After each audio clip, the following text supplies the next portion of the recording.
Good evening, football fans and fans of the NFC South. It is Wednesday night. It is time for Southbound and Down, episode 15.3. We are going to talk about what we have in store for this upcoming week. We'll take a look back at some of the last week's games, and I'm looking forward to this show. We've got a great selection of um, commentators. We have our usuals, plus we got a special guest. I'll start with him. Mr. Rick Brown, you've been on before. It's great to have you on again. Thank you for having me. What's up, folks? Rick Brown here. You can find me on Twitter at RickBrown91. Hey, also read my stuff at todayspigskin.com. I have a lot of NFC South stuff on there, particularly the Bucks, though, lately. Also, you can find me on at theledger.com, TheLedger.com. Read all my stuff there. All right, wonderful. Thanks again for being on the show. I told him earlier I want good people on the show, and he's good people. That's why he's brought back. We've got Greg, I Don't Cut Hair Barber. He is the local Saints rep. Greg, tell us a little bit about yourself, Bob.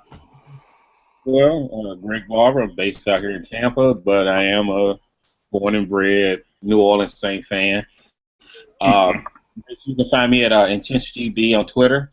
I do write based for the AFC North for Cat Chronicles, and also contribute to the league rankings for. Yeah, Greg has been a big asset to us. He also keeps us kind of abreast of things as to what's going on with the Saints and some of the other teams in the NFC South.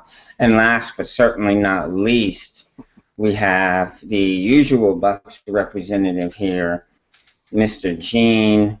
I'll buck you up, Thomas.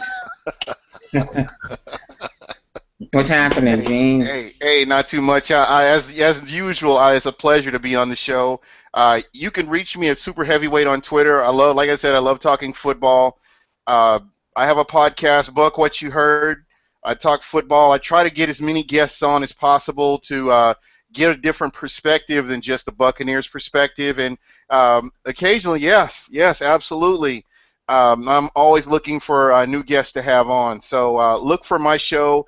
And I just want to thank the Carolina Cat Chronicles and Greg for being so supportive. Even though you hate my team, I appreciate the support and the love that you guys have shown me in as I've progressed through this in the past year and a half or so.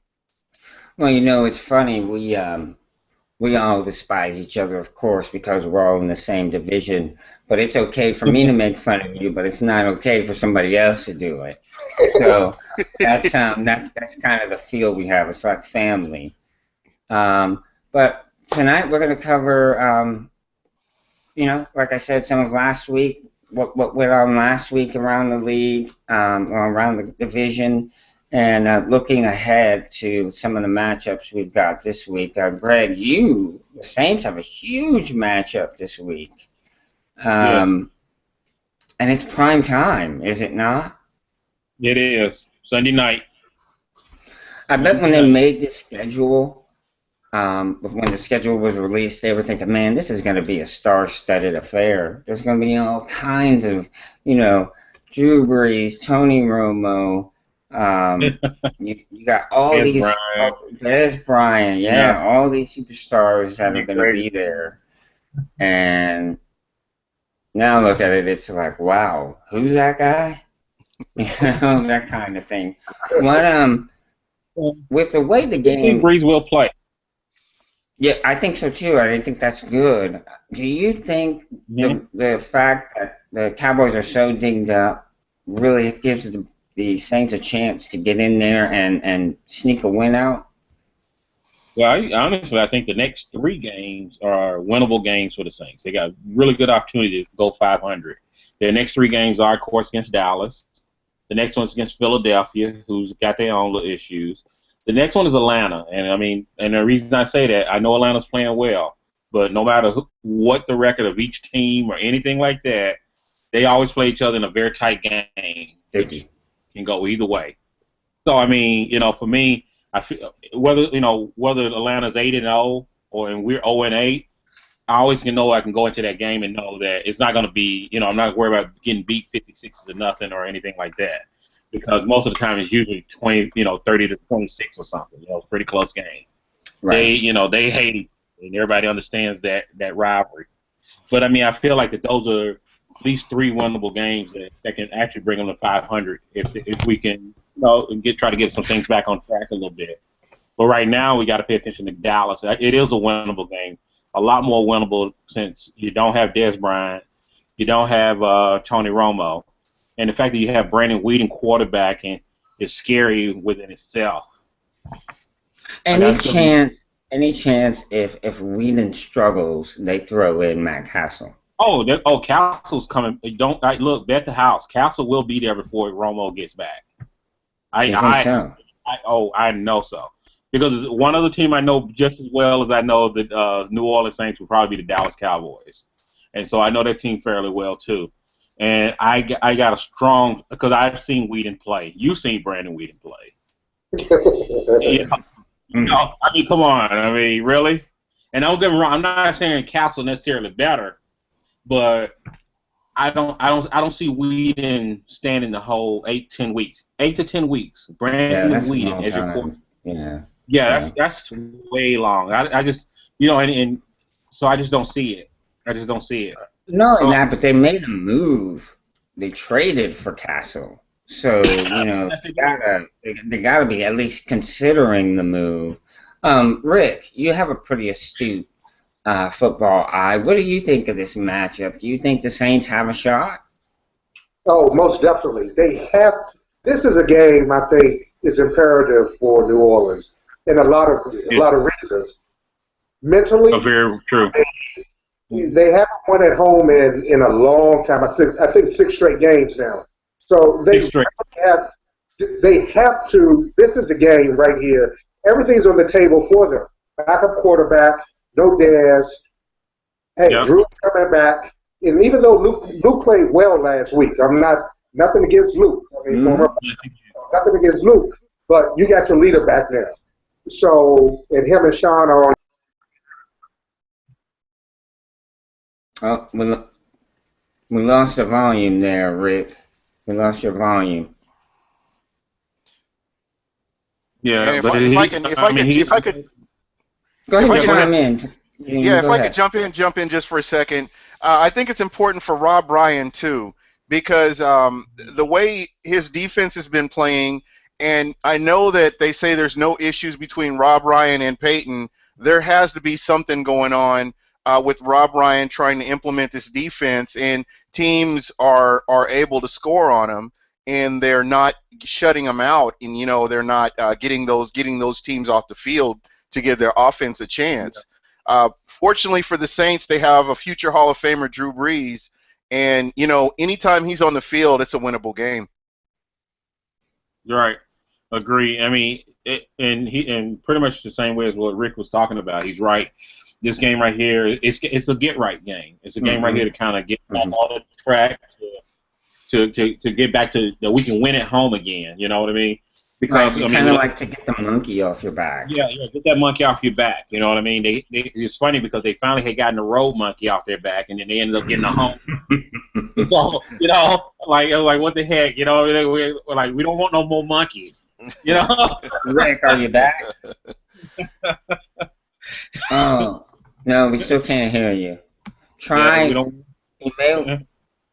You may want to try jumping out and then jumping back in. Sometimes that helps. Yeah.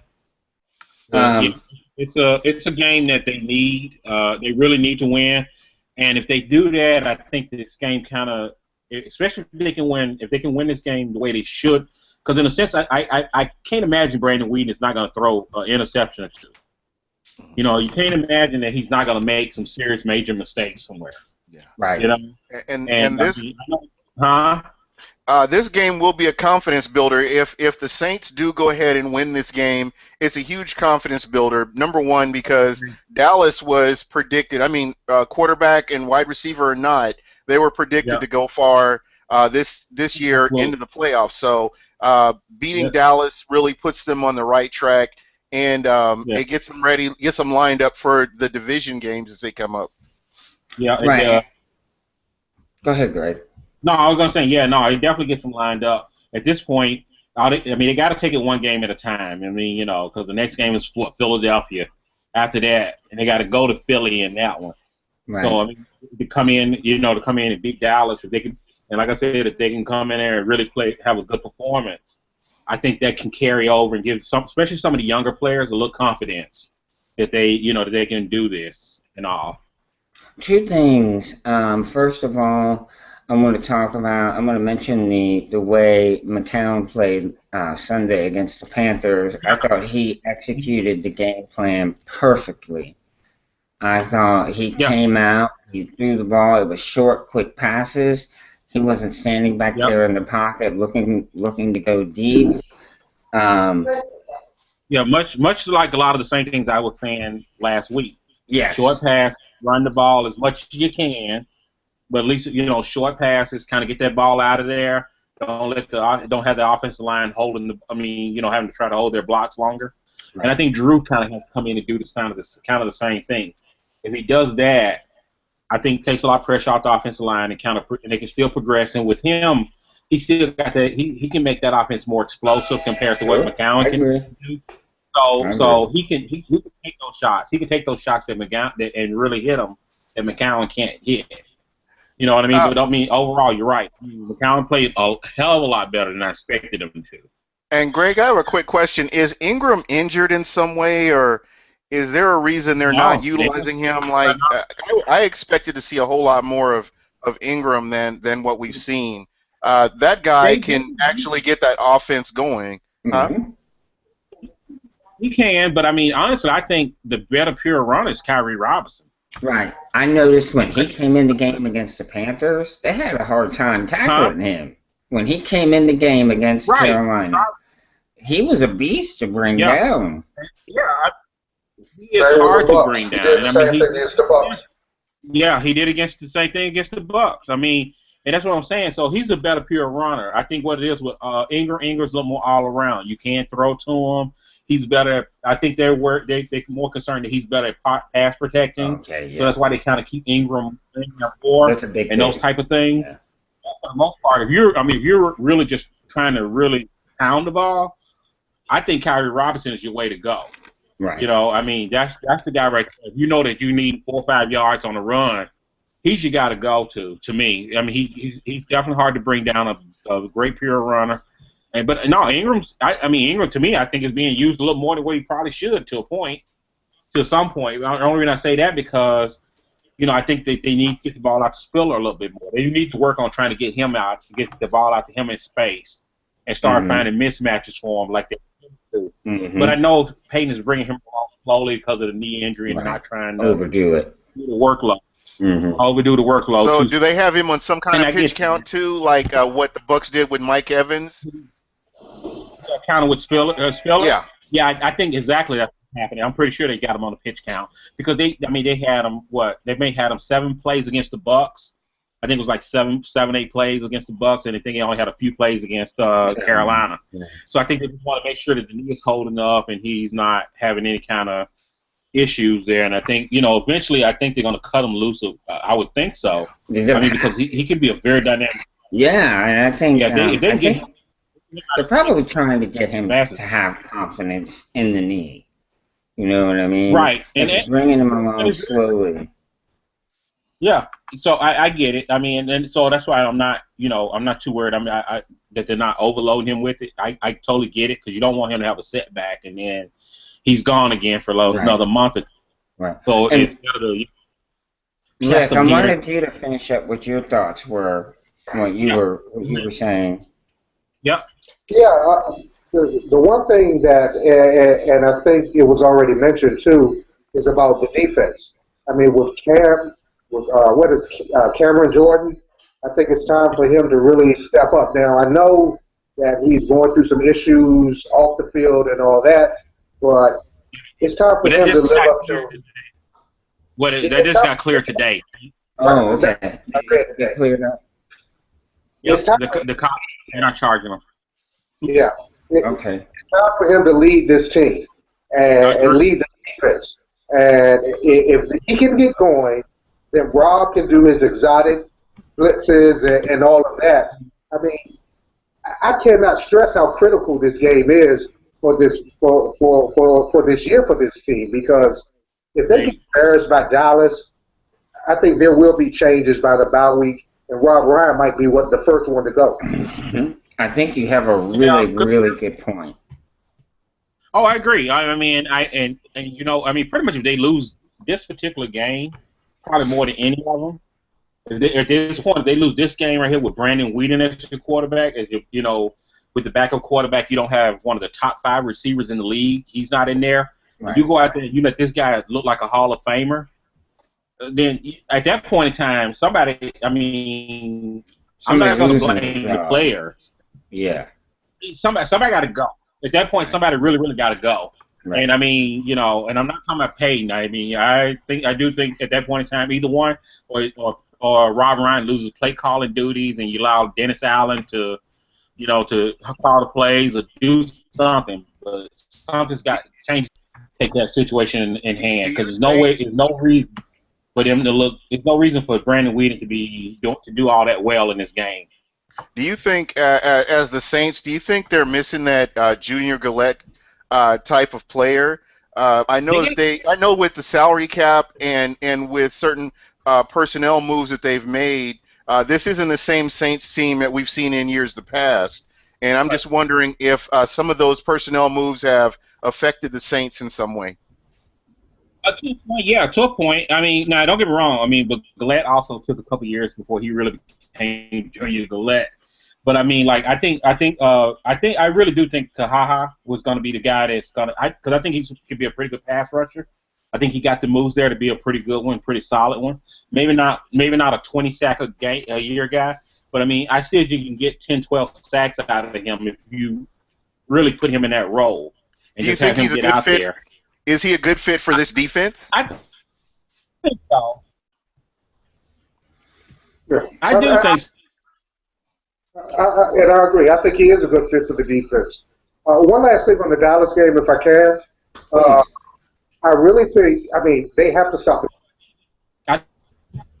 Hold on, Greg. Hold on a minute. Let Rick finish his thought here. He's actually a little more well-rounded than. Go ahead, Rick. No. I think it's imperative for the Saints to stop the run.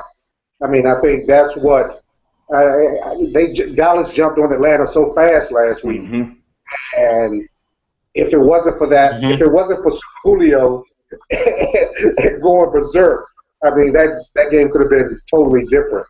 So right, I think part of that is Dallas only ran the ball 5 times in the second half. That's pretty stupid to me, because that's what got them the lead in the first place. They're crazy. Right. And I think, that's their best weapon is their offensive line right now. So, Greg, the Saints are going to have to stop the run, force Dallas to throw the ball, and count on Whedon making mistakes, and then capitalizing on those mistakes. Mm-hmm. I really think that's a solid. And that's pretty much. Agreed. Yeah, agreed. I mean, pretty much if you can, like I said, you put it in Brandon Whedon's hands, you got a much better shot of winning that game than you do if you allow them to be able to run the ball. And Whedon doesn't really do nothing but hand it off. Right. Today there was a move made by the Saints actually, and the Patriots. The Saints gave up a defensive end. I don't recall his name. Yeah. Akeem Hicks.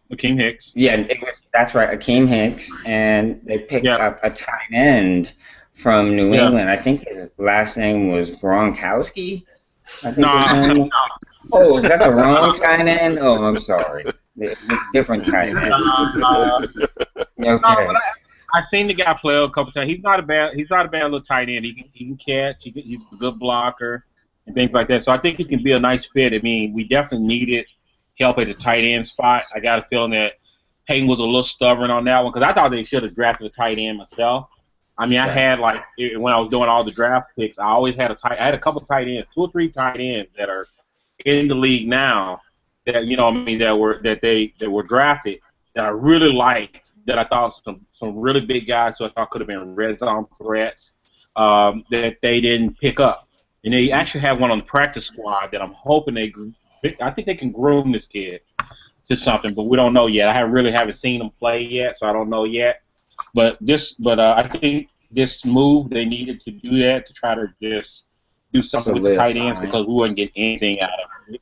Yeah, we just weren't getting anything out of them. Is it more for blocking, or is it more in the passing game you want them? I think it's more passing game. I think it's a little bit more in the passing game because I mean he's pretty good as a receiver. He's not a bad receiver.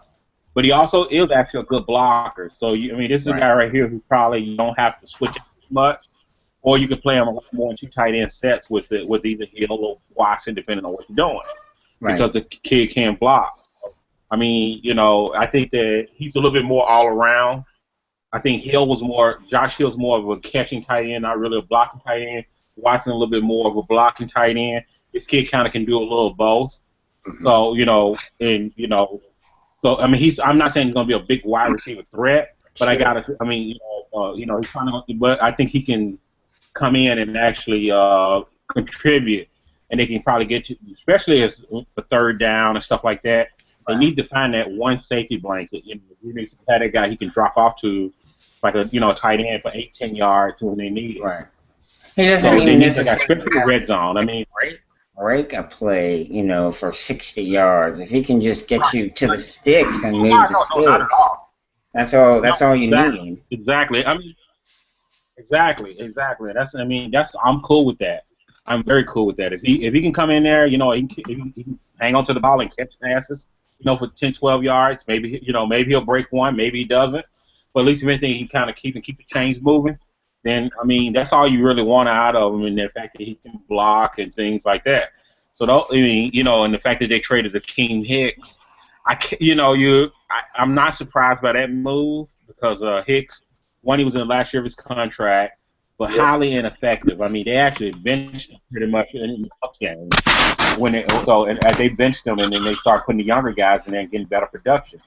So I think Payton kind of Payton just kind of saw that he was not developing the way he can be a beast when he wants to be, right? But he just was not performing like he should be, and so he goes to Belichick, and we know what happens there. Now he's going to turn around and become a superstar.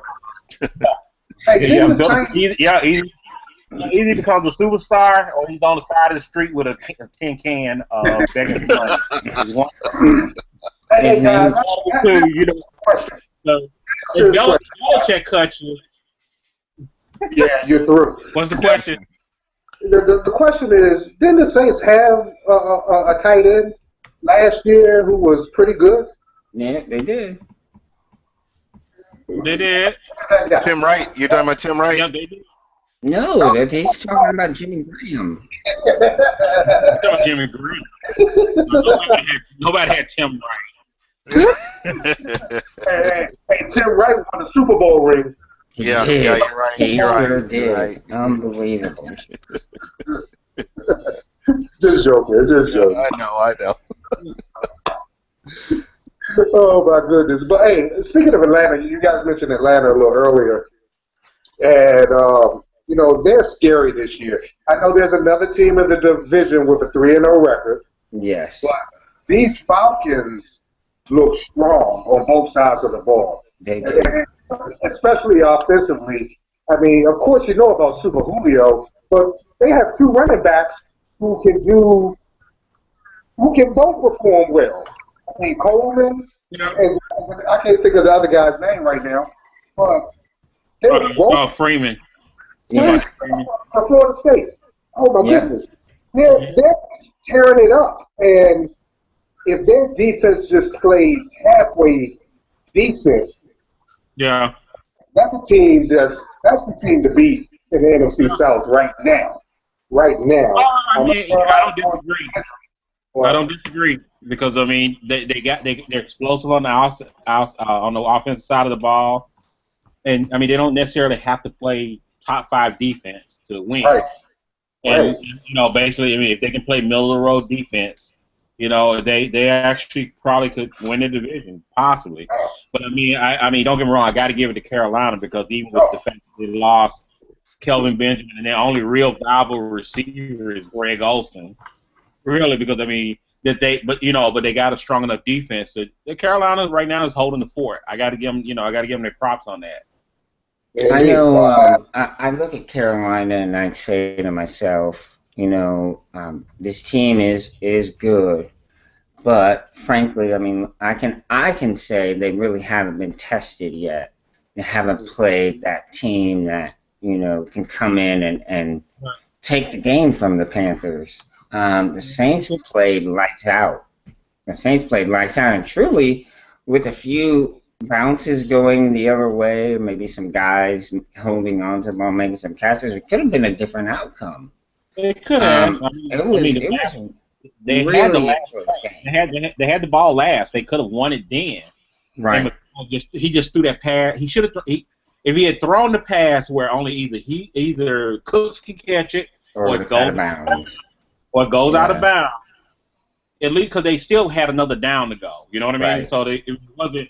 And but if I'm right, I think they had somebody going up the middle for 10 yards, who was like 10 yards down the field open, and he could easily use that alternative, eight more clock, and then try to get the ball in.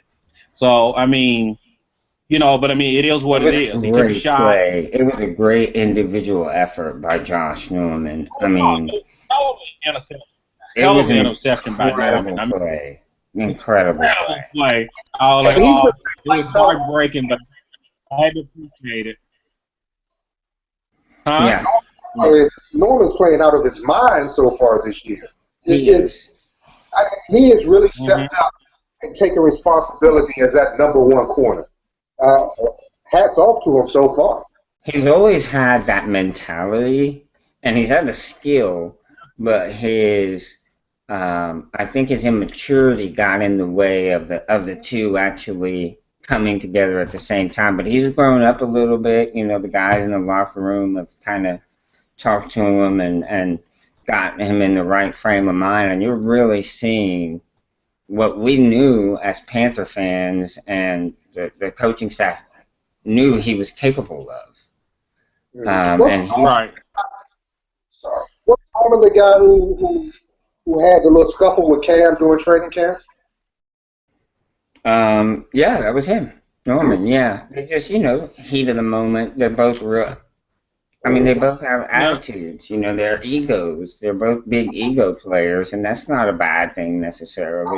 No. That's when I knew. That if you take on the star of a team. Yeah. If you take on the star of the team, of the franchise, the face of the franchise, I knew right there if he didn't get cut the next day that Josh Norman was a player. And he was a big baller for this team. Well, we've been watching him this is his 3rd year now. He came out of Coastal Carolina, and they had real high expectations from him when he got drafted, but he wasn't willing to put in the work initially, and he got in the doghouse. And he got out on the field some, but he was playing, he wasn't playing the right coverage. He wasn't knowing where he was supposed to line up, that sort of thing. But now he's getting it together, and I think the Panthers are going to try to sign him before the year's up because he's a free agent at the end of this year. But I do believe he likes it in Carolina. And speaking of Josh Norman, as we transition to the Bucks game, he's going to be lined up on Mike Evans when Mike Evans is in the game. What kind of a pitch count do you think he's going to be on, if at all, this week, Gene? I don't think he's going to be on one. I think he's 100%. The Texans game, he's trying to get redemption for the drop passes in the Texans game, so you can definitely expect a different Mike Evans than if you tuned into the game last week. This won't be the same Mike Evans that you saw last week. I guarantee that. All right, well, that's good to hear. I know when they played last year, Josh Norman did a pretty good job in kind of keeping him from going off. I know he got a touchdown on him. Evans did got a touchdown on him, but I don't think he was really, other than that, a factor in the game. Um, so I'm interested in seeing that matchup. I think that'll be a great matchup. What do you see as far as the offense? I know the offense has every week improved, and I think Jameis Winston has improved incrementally every week. So what do you expect from Winston and the offense this week? Is that Either me one of or? you. Oh, okay. Either one. Good. Oh, okay. I expect to see the Bucks running the ball more, trying to get Doug Martin involved early, trying to see if we could get Charles Sims involved. I was very impressed with Charles Sims from what I've seen, but I just haven't seen enough of him to to be 100% on that. But the plays that I've seen, he's got a burst. He's got a real good second burst, and he did score the only touchdown for the Bucks Mm, last week. I think that if the Bucks can get yeah, that run going, I think it's going to open up everything else. Uh, we have to get our tight ends involved, and it can't just the ball just can't go to Mike Evans. We have to get Vincent Jackson involved. We have to get Myers involved. I think is he the starter? Do you know if he's the starter this week? Myers is our starter, so we definitely have to get him involved as well. So I think if we can do those things, I think the Bucks will be able to move the ball a little bit more. I'm really happy with what I saw from our offensive line. 0 sacks on Jameis Winston last week. That's definitely a big thing. I mean, when you've got a J.J. Watt and Jadeveon Clowney and that offensive line or defensive line of the Texans, to be able to keep your quarterback for the most part from getting any sacks or getting sacked or anything like that, I think they're starting to come together. I know that Donovan Smith didn't practice today, so I don't know what that means. I don't know if it's possible that we have a couple more games before they have to make the final decision, but we don't know if he's going to be playing or not on Sunday. Couple of things I want to touch on here. Gene, your boy, T Money, Mr. Straight Facts, said that, people talk about we don't have a number one, which I believe is true, but we have a guy playing our number one, and that's Ted Ginn. He had 100 yards last week, almost, and he's on pace for a 1,000-yard receiving season. Now, I know we laugh and say, oh, Ted Ginn, and I'm right there with you, but he is putting up numbers like that you would expect from a number one. And he's Mr. Straight Facts, Team Money straightened me out. He said last time Evans played Norman, it was one catch for 13 yards. So that's pretty impressive. I know that I don't know if you guys know, but our defense this week might be minus. It's going to lose. CJ's not playing. Charles Johnson's out until Thanksgiving. TD may not play, and we're still not sure about Luke Kuechly playing. However, we do have. yeah. But what happened with We do have why Jared got your trade Allen. over We there? do have Jared Allen playing for us Yeah, this weekend, so I can't wait to see how he's going to impact this defense. And I really don't think the full force of his impact will be known until Charles Johnson comes back. I can see him becoming that pass rushing specialist. Maybe CJ, maybe Smith that's pretty. sometimes, but That's, I really see him coming in on pass rushing downs and just exploding. yeah, yeah. I pretty much that's what I was thinking. That first thing he can go in there, put his hand in the dirt, and go after the quarterback. That's it. That's it. You know what I mean? And just We talking about he CJ should or be, we talking he about should come around Jared the Allen? corner. Allen. No, we're talking about Jared Right, Allen. right. At this point, I mean, Yeah. at his age, that's all you do. You just have him come in there, not even 3 downs. Just have him come in for like couple, maybe every third down or any pass rushing situations. and you just have him come in after the quarterback. That's your guy. I expect to see him. I expect to see him on Sunday playing a lot on third down. I just see it, and you're right. If Kuechly is back, even though he didn't practice today, but last week DeAndre Hopkins, the Texans receiver, didn't practice Wednesday or Thursday, but got cleared on Friday and had a great game against the Bucs. So I think the Bucs are expecting Kuechly to play on Sunday. I think they do. Not sure about TV or not. I want to piggyback on what Gene said about Mike Evans. He was targeted 17 times last week and caught 7 passes for over 100 yards. But he made a lot of drops. He had at least 3 drops that I know of off the top of my head. Wow. And critical drops. And he mentioned Josh Norman today. And he said Josh Norman likes to talk. And he said that's going to be a good matchup. He's looking forward to matching up against him again this year. So that is a key. That is going to be a key matchup this week. I also think another key will be, can the Bucs offensive line get going and get the running game going this week? Because Houston put 8 and 9 people in the box. They said, Jameis, you're going to have to beat us. And they would not let the Bucs running game get going. Right. And if, this is a copycat league, even though I know Carolina has a great front 4, I can see them putting more men up in the box and saying, hey, Jameis, we have confidence in our corners. Right. Let's go. Right. So I think the lines, the physical matchups between your defensive line and the Bucs offensive line will be critical in this game. Right, I agree. I think it's going to come down to that matchup.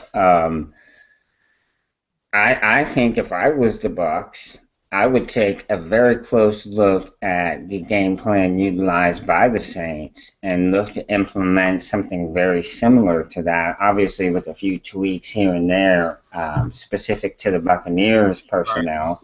But that was a very effective game plan they used. And I think that's the same thing I would try to do. And, you guys have the receivers for it, where the Saints are kind of struggling in their receiver department. They're not, I'm not saying they're bad. They're just not as talented as they have been in the past, or not as effective. They're talented. You got talent. Yeah, you got practically 2 rookie receivers, so they're still finding themselves a little bit. Right. You got Brandon Cooks, who basically is going to be, everybody's going to be on top of him because he's going to be the guy that you try to stop. And then you got Colston, who's kind of pretty much past the line. Right. And so, but you're right. I mean, you guys got 2 receivers there, definitely a much better receiving core and a much bigger receiving core. So yeah, you could with a plan similar, you probably do a hell of a lot more with it.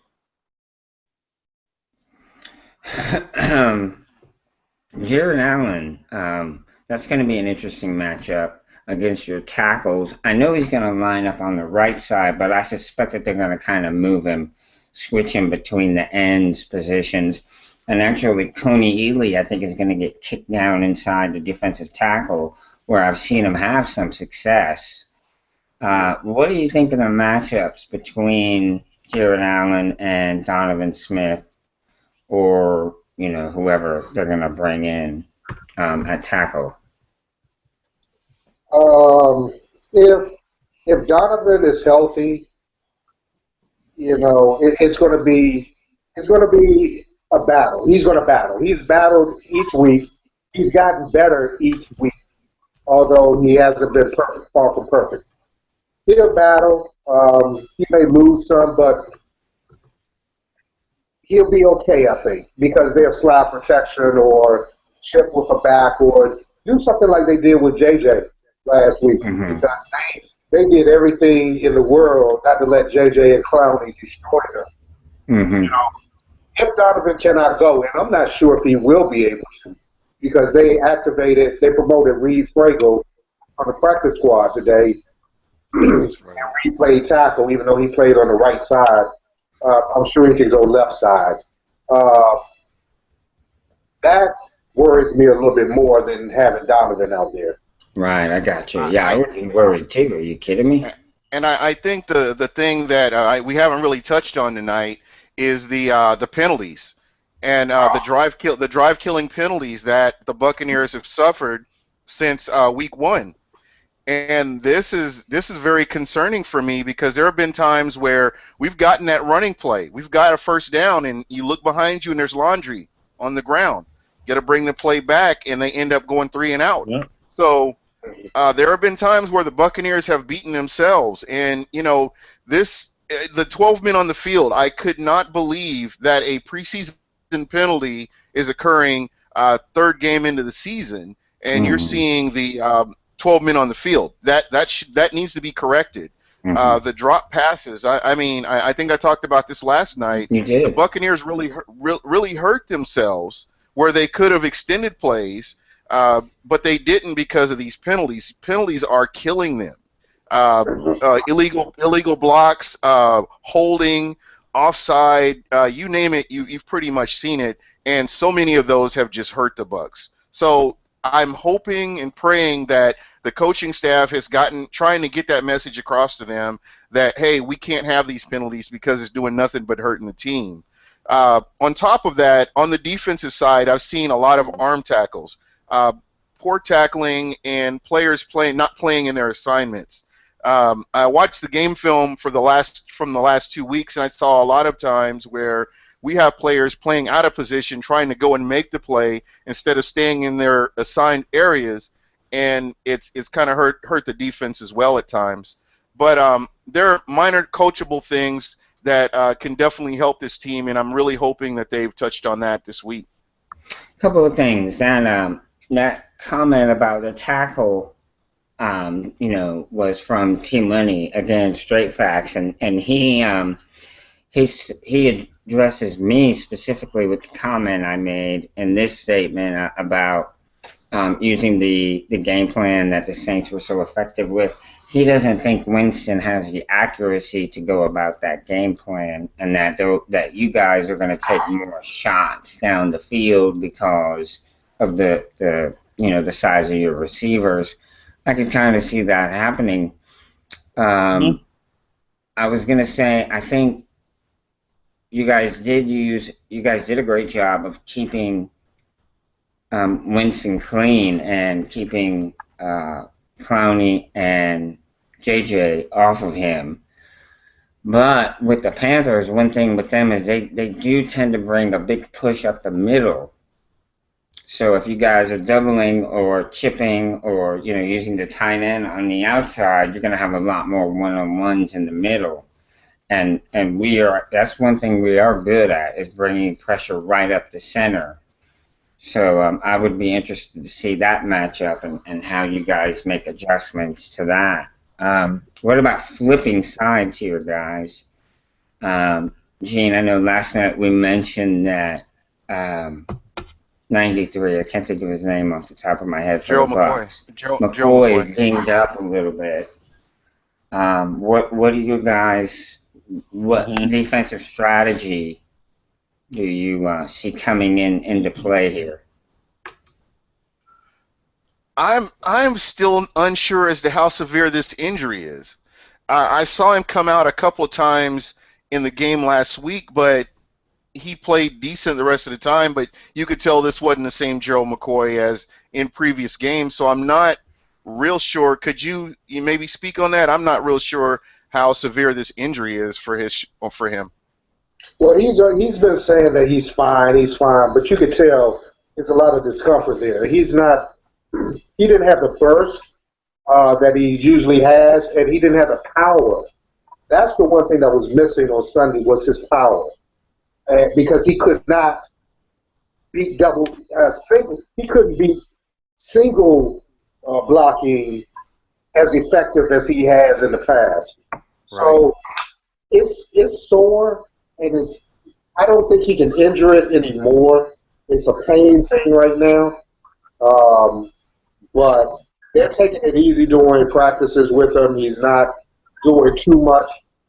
But, I mean, if he can't go, then you have to, or if he's only in on, I don't know, 50% of the time, and you got Henry Melton, you also may move McDonald over to the 3 technique as well. Melton did a decent job, but he's still no Gerald McCoy. Right. So, obviously, that's gonna be interesting to see what McCoy is able to do, see how effective he is, if that shoulder really is bothering him or not. And then you guys have Alteron Werner, is that right? At one corner. Yeah. Is he gonna cover Ginn? No, he might not be covering anybody. Oh no. Why do you say that? He was benched last week. Oh gosh. And Tim Jennings and once Jonathan Banks got hurt, Tim Jennings and Mike Jenkins played the majority of the game at corner. So I'm not sure. I'm not sure if Werner's going to reclaim that starting role over Jennings or not. I don't know about this week. Right, Tim Jennings, a former Chicago Bear, and Mike. What was his name? Mike Jenkins. Yeah, Mike Jenkins. Where did he come from? That's what I thought. Yeah, former Cowboy. Cowboys. They were the Cowboys. Those are 2 seasons. Yeah, he went especially Jennings. Jennings has been around the league for a little while, but I believe he's got some skill left in him. I just wonder about his speed versus Ginn. You know, you got to respect that speed. That's something that's tough. And then of course, Cam's favorite target, Greg Olsen. What are you going to do with Greg Olsen? Who's going to have that responsibility? Is that Levante David? Is he going to be start covering him man to man? I don't know if it's going to be David or if it's going to be Danny Lansana. I'm not sure how they're going to do that, or if they're going to switch it either way. I mean, last time they played, Greg had 10 catches for over 100 yards. I think 110 yards. Wow. You know, in the last 2 games, he's had 18 catches for almost 200 yards. Wow. Against the Bucks. So he's going to be the focal point. I can see them running safety over top and running the linebacker underneath. Kind of like a bracket coverage. Yes. Yeah. And when you do that, then you're susceptible to get bombed over the top. Right. So it's going to be pick your poison. And if the front 4 can't get that push, I mean, Gene, what's going to happen if the front 4 can't get the push? Oh, it's going to be a long day, that's for sure.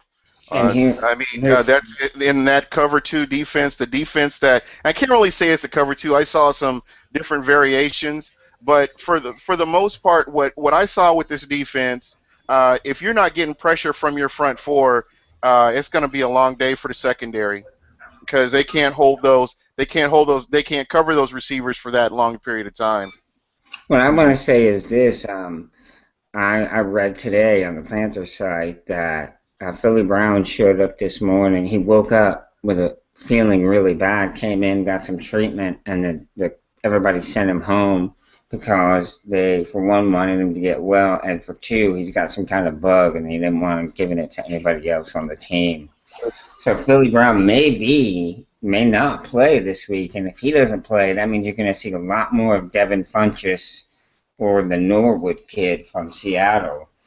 I think Funchess is ready to kind of step in and really see what he can do to help this team. It's been, this is going to be his 4th week now, and every week he's been getting in a little bit more, so we might actually get a real good taste of what he can do. So that would provide some matchup problems because he's a big kid there. Yeah, he is. He is. I was surprised that he only has 3 catches on the year. Mm-hmm. I was very surprised because I thought he was going to be the man, especially after Kelvin went down. I thought they were just going to fast track him. Mm-hmm. So, let's go. But I saw when they brought in Colewood and I think also. they would have liked to have. I really do. I really they would have liked to have thrown him in there, but I don't think he's shown them that he can handle it yet. Formations, that sort of stuff. But I think he's getting there. So we could see a little bit more of him this week, especially without Philly Brown. Well, it's probably gonna take. Yeah, it'll definitely take him some time. I mean, especially when you're trying to find what some of the guys don't know about as far as how to use their hands, how to do, sometimes running their routes, and there's all sorts of stuff. It's sometimes not just a playbook or something like that. It could be some of the technical of how to get open and what to do. And so they're missing those things. So they end up getting. Cotchery's out. He's not playing this week again. So we really will have to go to the young guys. You know what I mean? If Philly's unable to play, but all of this is nice. What we're talking about here with the Panthers. It's nice, but what it really boils down to with this team is number one. He has been what has made this team as successful as it has been this year. It's Cam, and if you can stop him, all the other stuff isn't a problem. Well, stopping him, that's everyone knows. It goes through number one. They know that. Yeah. And even though they're giving him his respect, I think Gerald McCoy said that he's known as Superman, but Gerald McCoy said, "I'm gonna be Doomsday, the man who killed Superman." One thing that I have noticed watching Cam over the last 3 games of the season is that he's really matured. He's taken his game to another level. I didn't expect it, and I'll give the devil his due. I'll give the devil his due. He's really stepped his game up, and he's a lot more mature, and he's handling things a lot better than he has in years past. No, a lot of your fans may not agree with that, but as an outsider looking in, this is what I'm seeing is a different Cam Newton than I've seen in years past so far. Mm-hmm. Yeah. I mean, I think he does understand that. It's on him. It really is on him to make his team go. If he doesn't go, that team doesn't do anything. Because none of the backup quarterbacks can do what he does. They can't make up for that production. When he runs the ball, or the fact that if he can run a read option, you still got to worry about him. Those things mean so much, and it really does put a lot of pressure on the defense. But I don't know if he gets enough credit as far as how good he really is. And, more people, kind of like in the same situation that Winston. A lot of people look more to bash the guy than they really do look to appreciate. How good he really is, and how good he's probably gone to be. I don't still think he's surface of what he can do. He's still got some technique things and certain things like that. If he ever learns those things and a couple other things here and there, he could easily be a top. I think he's making that turn, though. I think that tide is turning, and people are beginning to kind of respect him more and begin to appreciate him. I've heard. It's just whisperings right now, but on NFL.com, I was on there earlier. I saw somebody had mentioned, wrote an article, Cam for MVP. And yes, it's only 4 games in, not even, but that's, I think there's something to that. I think that just goes to show you that the media bias is moving away from so anti-Cam, because for years Cam has gotten bashed for the same stuff like Andrew Luck would do, and but yet they were praising him. They were already inducting him into the Hall of Fame and that sort of stuff. But yeah, I think Cam is really showing. But,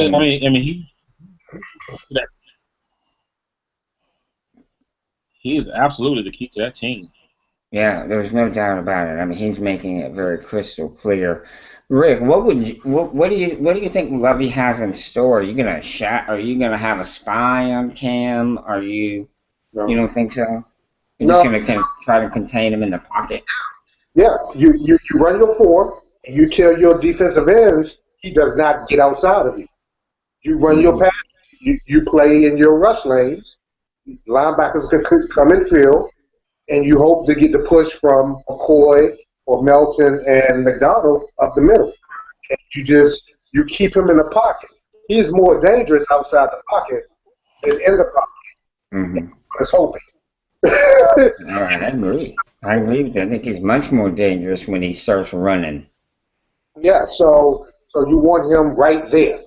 And you want someone in his face because no quarterback likes anyone in his face. Right. So that's what you want. So, no, I don't think they have a spy like they used to do with Vic or anything like that. I think they're going to roll the dice and say, hey, look, let's do it.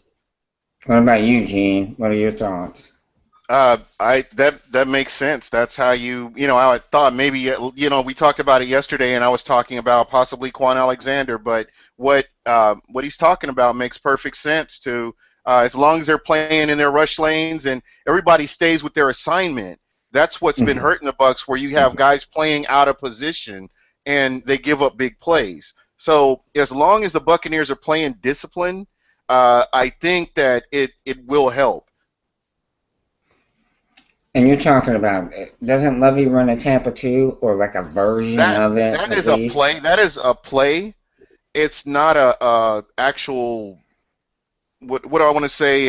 Scheme? It's not an actual scheme. It's a play, a series. And, I've seen some variations. I've seen some variations of the cover 2 that weren't specifically cover 2 in the game last week.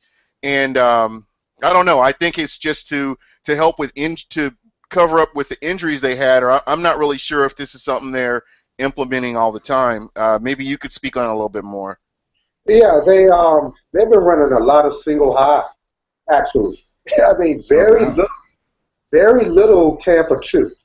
Now, and more often, they've been doing corners. They've been running cover 2 more so than Tampa 2. It's crazy when you look at the film, but you're like, okay, Quan isn't dropping all the way back. Right. That's not Tampa 2.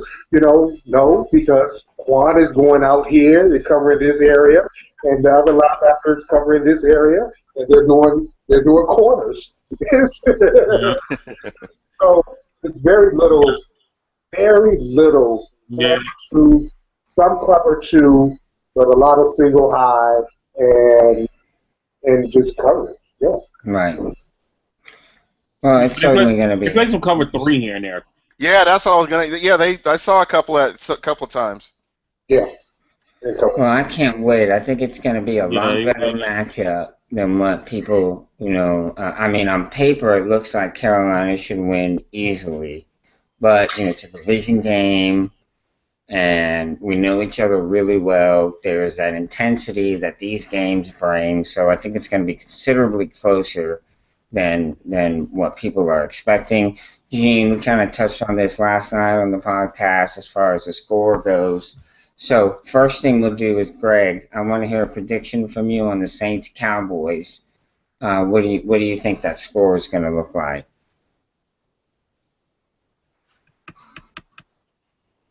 You see, the Saints going to need to break. They need to break to that 20, 25, 30 point range. They really do. Just for the offense, like I said, to feel better. I'm going to say the Saints, but I'm going to go Saints 28, Dallas 17. Wow. I would say if the Saints win with that score, that they should get some confidence out of that win. That's what I would say. Gene, what do you see in the Cowboys at Saints?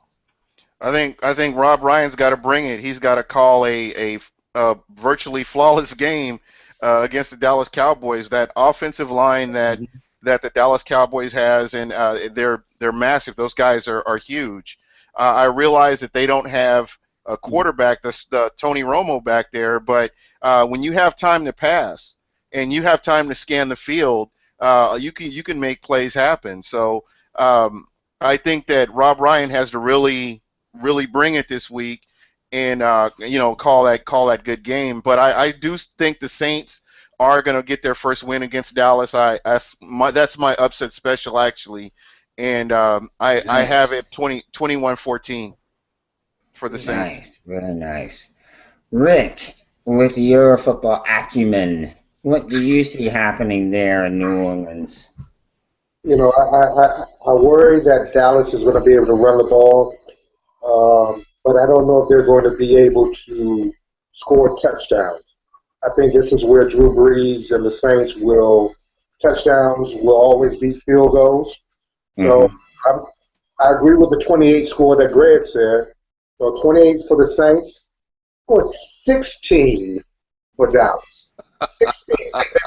Wow, so a touchdown and 3 field goals, huh? Yeah, that's what I think. Well, I think you Let me make a write good this point. down. I'll be right. I need to write this down.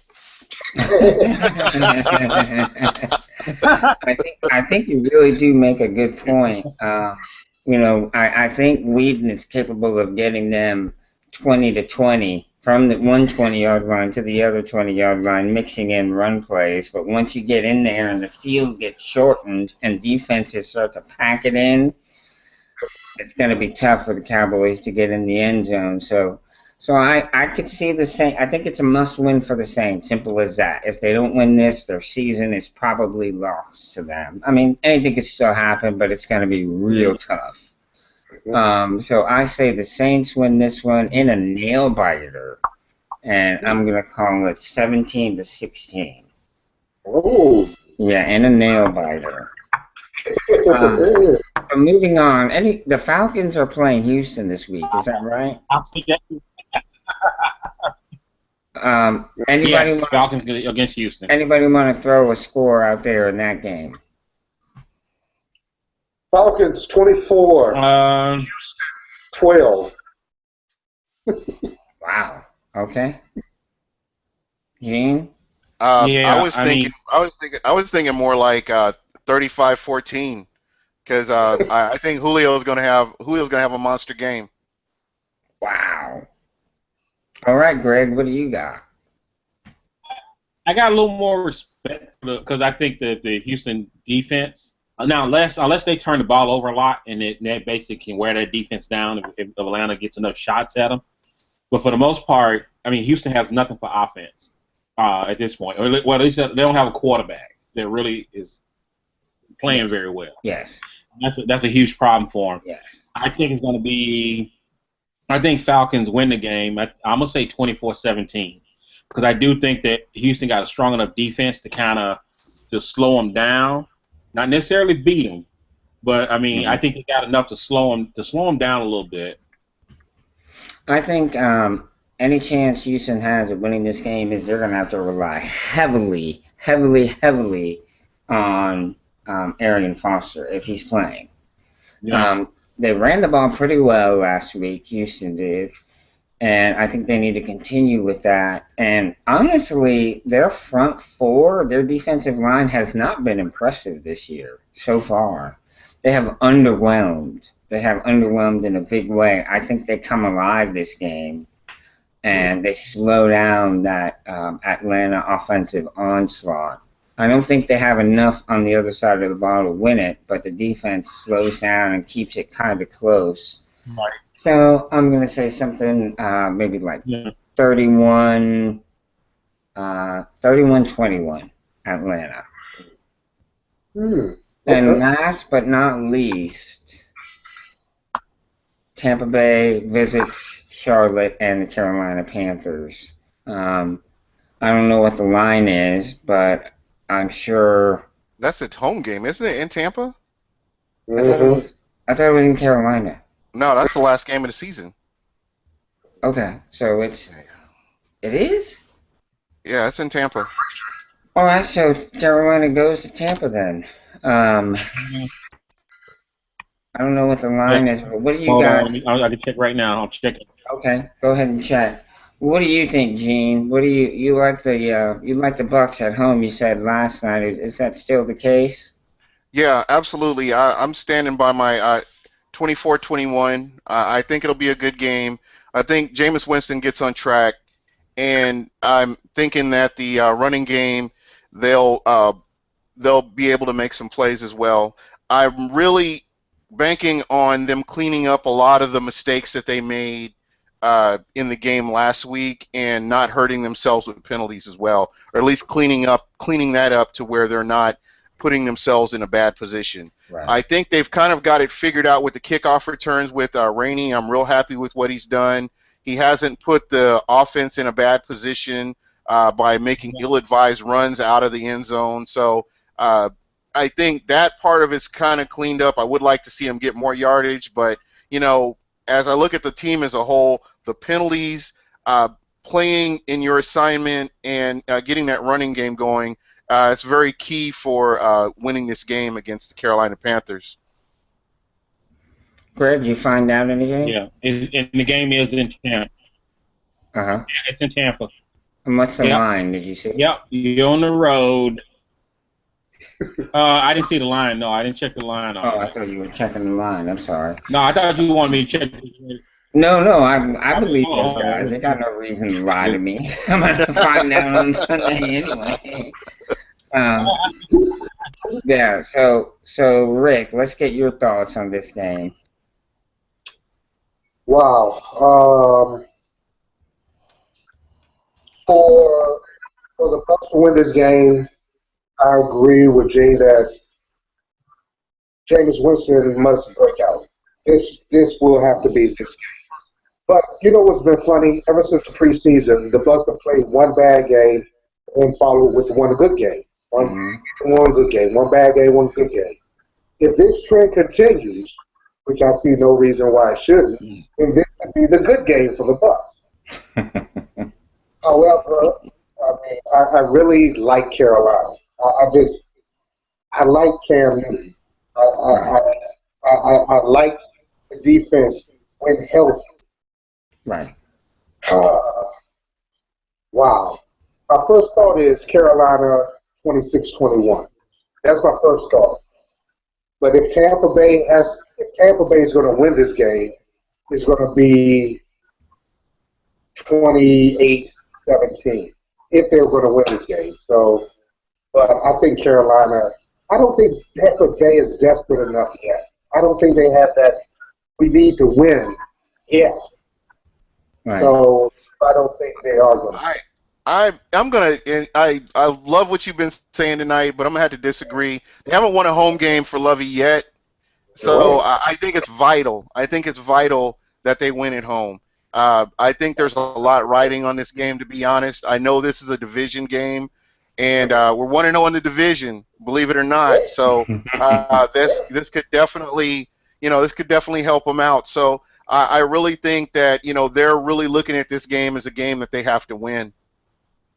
Right, I think so too. I think it's kind of a must-win. I don't think it's as much of a must-win as like the Saints are involved in, but I think if they're able to pull off this win, it's going to be a huge win. It's going to be a big confidence booster for them. But of course, I don't see it working out that way. I think, of course, I think Cam Newton continues his good play and carries the team to a victory. I said it last night and I'll say it again. I said it today. These games are always closer than what people expect because of the familiarity amongst the teams. And I think Carolina wins this game somewhere in the neighborhood of 23-16, 23-13, somewhere in that area. Carolina will find a way to win it. Gene, do you have a prediction, or did I already get it from you for this one? Yeah. I'm sorry. Yeah. Greg. Yeah. Well, I just looked I looked on Vegas Insider. They got it. Carolina minus 2.5 for the game. Plus Tampa 2.5. Tampa plus 2.5. Right. Over under is 40.5. 40.5. I'm gonna go. That's close. Yeah, it is. I gotta go Carolina. I gotta go Carolina by 3 points, 16-13. Nice. I think game. I think it's just gonna be I think it's gonna be one of those 3-yard cloud of dust. They're just gonna be going at each other. But Right. I think close game because for Carolina can't get into a scoring match. You know, Gene, I mentioned last night that Carolina's been just as bad as you have been in penalties. I know not last week, but the week before. 10 penalties for 92 yards, and then I think last week we ended up with like 8 penalties. So we're right there with you. We're just as capable of hurting ourselves and costing us a game because of stupidness. Yeah. And I think the thing that bothers me the most is this is carried over from the last regime that the Buccaneers have had issues with penalties, and it just hasn't been addressed. I mean, consistently. They'll have games where I think there was a game against the Vikings where they ended up with just 4 penalties. So I know that the Bucs are capable of playing good, clean football. It's just a matter of putting it all together and doing it on the field. Right. 33 penalties, which is tied for the league with the Oakland Raiders. Who's tied with it? The Bucs in penalties, 33. Wow. And aren't we like second in the league in penalty yardage? I did not check the yardage, but I'm sure. Yeah. I'm sure they're that high up, yeah. All right, guys, I want to. I'd like to end on that note, and guys, I appreciate it so much. You coming on the show week in, week out, and doing this. It's something I really enjoyed, getting the perspective from the other teams around the league or in the division, and talking. You know, divisional football is just a little bit bigger of a perspective than just the Panthers. You guys are great, very well informed. Rick, it was a pleasure to have you on again. I'm sure I'll bring you on some point in the future. And I want to thank T-Money, Mr. Straight Facts, for his tidbits of information. They were helpful. He will be on the show soon, maybe next week, guys. So bear that in mind. I'm going to see if I can get him on next week, and we can talk about this game that's coming up. In the meantime, this is the Freaking Puerto Rican, also known as Joe Riolano. You can find me on Twitter at Joe Riolano. And we'll be here next Wednesday, same time, same channel. Guys, have a good night. Take care of yourselves and keep pounding. Peace. Have a good night, everybody. We're out.